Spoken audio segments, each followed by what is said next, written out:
Nature invites you to follow Echo as he learns how to survive and find his place in this extraordinary world. Yeah, this must be a miracle. We've got anything we want. Now streaming on Disney Plus is the Disney nature adventure Dolphin Reef, the story of a 3-year-old bottlenose dolphin named Echo. And joining me right now by phone from London is producer-director Keith Scholey. Keith. Are you in craziness in Las Vegas as well? Yes, it's crazy here in Las Vegas. Everything is shut down, but we're coping. We're staying put. We're staying at home. How about you? Yeah, same. Anyway, we'll pull through. Well, in your new Disney nature series, Dolphin Reef, you had to have a star to tell the story to, and that ends up being Echo, a 3-year-old bottlenose dolphin. Indeed. Obviously with when you're telling the story of a marine animal like a dolphin, it's always difficult having a character because when we say make a film about lions or cheetahs, I did a film called African Cats. You can follow the same cheetah around on a car all day, and it's all great. Making an underwater film, you sort of drop in, and you get snapshots because the dolphin will tolerate you for a little bit, or might do and carry on doing its thing, and then with a little flick of its tail, it's gone, and you have to get out of the water and try again. So it's quite a laborious process, and we based most of the story on one family of dolphins, but we had to use others that did other bits of behavior that we wanted to cover. And Keith, what I love about Dolphin Reef is that you have a call to action. The coral reefs are dying. I just read an article the other day how the oceans are warming at an alarming rate and destroying the coral reefs. And in your documentary for Dolphin Reef, the coral play an integral part of survival for these animals. I think it was crucial. I mean, we're sadly witnessing this the huge loss of coral reefs right now, as you've said, and many scientists pressingly say that in 40 years' time, the whole ecosystem could be gone. So part of the reason for the film is to get people to love coral reefs, but also to know, we've all got to pull together now if they're going to pull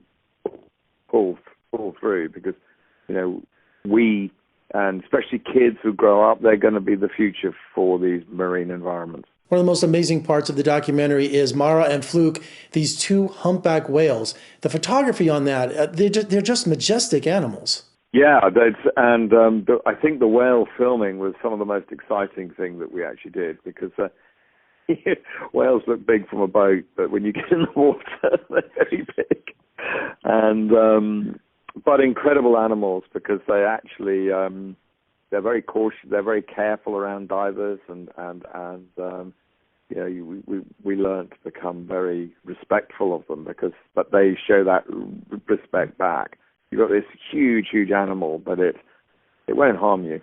They're very careful not to hit you with a flipper or whatever. And you have to have a little excitement in Dolphin Reef, and I have been an orca fan my whole life. I love killer whales, and people don't realize that killer whales are actually related to dolphins. They are. The killer whale is a big dolphin, and there's a fascinating story, though, about killer whales, because the actual name was originally Norwegian, which was whale killer, and historically they were specialist animals that hunted whales, but when whaling happened, their prey went away, so they turned to doing all these other sorts of things that we're familiar with. But now, as the whale population comes back again, they're turning back to their old business, which is actually hunting things like humpback whale calves. And that whole world is coming back to us, and we really wanted to show that in this film. And orca in Greek means bringer of death, and the only reason I know that is from the orca film from 1978 starring Richard Harris. Right. But it was an actually, for the original whalers back, the 17th century and so on and so forth, they would just have known orca as whale killers, and because they used to, that was what they would specialize at doing. Now, in pre-production for Dolphin Reef, did you have certain cameramen in mind? How do you assemble a crew for a documentary like this? I've been in the wildlife film business for a long time, and made quite a lot of underwater films, and there are a few rock stars of the underwater world filming who I would turn to, and when you make a wildlife film, I mean, the wildlife cameraman, especially underwater when it's so technical and specialist, these are kind of rock stars, and so there's a guy called Doug Anderson who is he just shot most of the coral reef material. He's incredible at filming really detailed behavior underwater like you would on land, and another guy called Roger Horrocks who's amazing at following the dolphins and all that. So we absolutely, when we started this film, I got these guys together and said, look guys, let's go and make this film, and they said yeah, and they are, I say, without them, people like me can do nothing.